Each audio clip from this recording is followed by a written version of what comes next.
চট্টগ্রাম ও শরীয়তপুরে ঝটিকা মিছিল করেছে নিষিদ্ধ ছাত্রলীগ ও কার্যক্রম নিষিদ্ধ স্বেচ্ছাসেবক লীগের নেতাকর্মীরা। ১ জুন সকালে চট্টগ্রামের জিইসি মোড় এলাকায় মিছিল বের করে নিষিদ্ধ সংগঠন ছাত্রলীগ। মিছিলের একাধিক ভিডিও সামাজিক যোগাযোগ মাধ্যম ফেসবুকে ছড়িয়ে পড়েছে। খোঁজ নিয়ে জানা গেছে, সংগঠনের ওমরগনি MES কলেজ শাখার নেতাকর্মীরা মিছিলটি করেছেন। ছড়িয়ে পড়া ভিডিওতে দেখা যায়, নগরের নাসিরাবাদ সরকারি উচ্চ বিদ্যালয়ের অপর পাশ থেকে ছাত্রলীগের নেতাকর্মীরা জিইসি মোড়ের দিকে এগিয়ে যাচ্ছেন। এ সময় তারা বিভিন্ন স্লোগান দেন।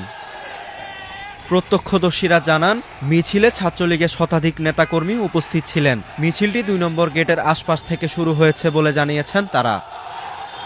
এ বিষয়ে পাঁচলাইশ থানার ভারপ্রাপ্ত কর্মকর্তা জাহিদুল ইসলাম প্রথম আলোকে জানান, ঘটনাস্থলে গিয়ে কাউকে পাওয়া যায়নি।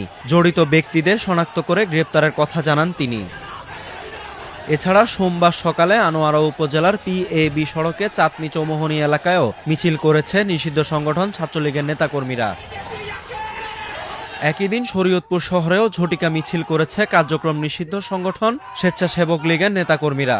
শহরের প্রধান সড়কে হওয়া এই মিছিলে নেতৃত্ব দেন জেলা স্বেচ্ছাসেবক লীগের সাবেক সাধারণ সম্পাদক তাইজুল ইসলাম সরকার।